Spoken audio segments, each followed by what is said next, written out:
homeowner's policy every time you get a new furnace put in, air conditioner? Well, no. Well, why not? Well, the cost is astronomical. Also, it eats up so many dollars for basic care that people should be able to pay for themselves. They've got to ration grandma and grandpa, the cancer patients, the heart patients. Well, I'm sorry, we got no money for you.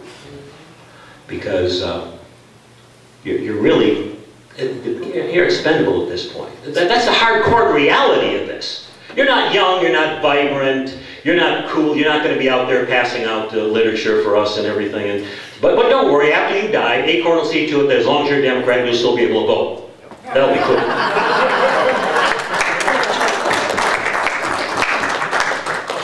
So that's what they want. Now, it's so cold because the money isn't there, and the doctors aren't there for the same reason. You're going to have a politician telling a doctor how much money he's going to make. Think of your family doctor as a government employee. Think about that. He is now a government bureaucrat. That's going to be the name of the game. So you have no money because basic care that everybody expects to get taken care of is eating up all the dollars. They got to ration the health care for the seriously ill people. Then the doctors are going to say, wait a minute, like they do in Canada. I have this friend of mine who's a nurse in Canada who'd love to come here and speak before this group.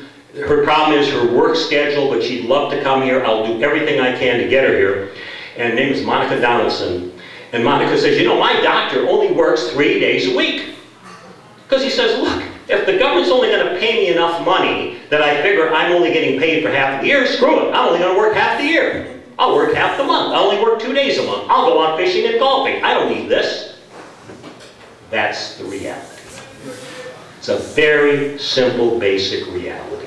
So when you confront people with this, and I confronted several people. Sometimes we have these tea parties. I come over, we have nice conversations with individuals. I don't get into arguments with them about the Constitution and so forth. I says, you know, what you're doing is constitutionally wrong, but here's why it doesn't make sense. Everything you believe in, everything you want to happen, the basic structure of what you're voting for makes it impossible. You're creating for yourself a delusion of health care. And you can accept that delusion until you seriously need the treatment, until you're a heart patient, until you're a cancer patient. Then you realize, wait a minute, where's this health care that I've been paying all these astronomically high taxes for? And if you take a look at every one of these countries, over half to 60% of their income is being taken in income taxes and sales taxes, value-added taxes, to give them free health care. You have no money left for anything. The government, your life is totally owned and controlled by the government. You are on a government plantation. That's your life. All your choices are not yours.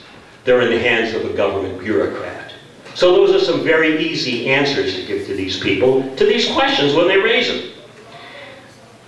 The real thing that's been coming up lately that really irritates me. We have to pass a national health care bill in tribute to John Dingell and Ted Kennedy.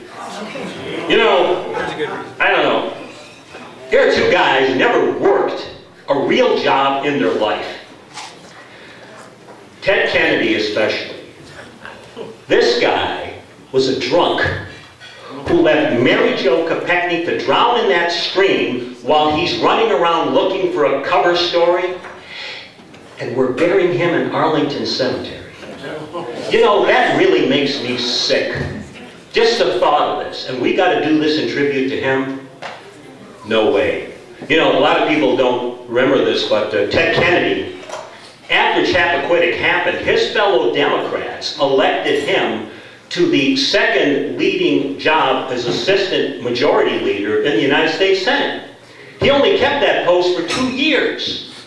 His fellow Democrats voted him out after 2 years and put Robert Byrd in his place. They don't even talk about that. Why? Well, because Ted was never doing his job.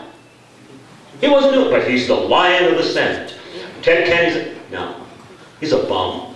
He was always a bum. Pure and simple.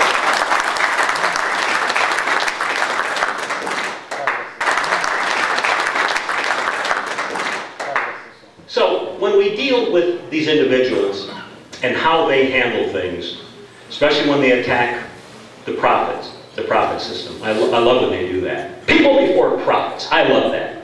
Oh, you like unemployment, economic stagnation, and welfare and unemployment lines better than profits, right?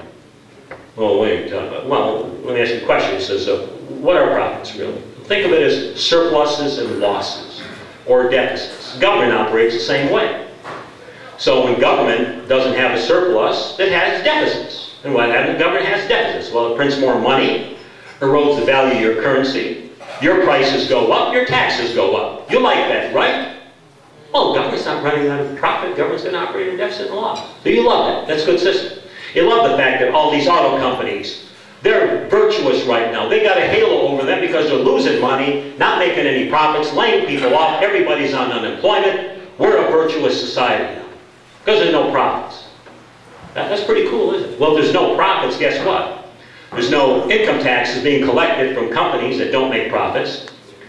You don't have the excess retained earnings savings for your future business investment to grow your business, to grow your companies. Otherwise, they got to borrow the money. Where do you think all that capital comes from to expand their business? It comes from profits. The smallest chunk goes to the stockholders. So it's government that gets the biggest chunk. The next biggest chunk goes into retained earnings. Great story. When Lech Wałęsa became president of Poland, he came to this country shortly after he was elected, the first duly elected president after years of communist rule.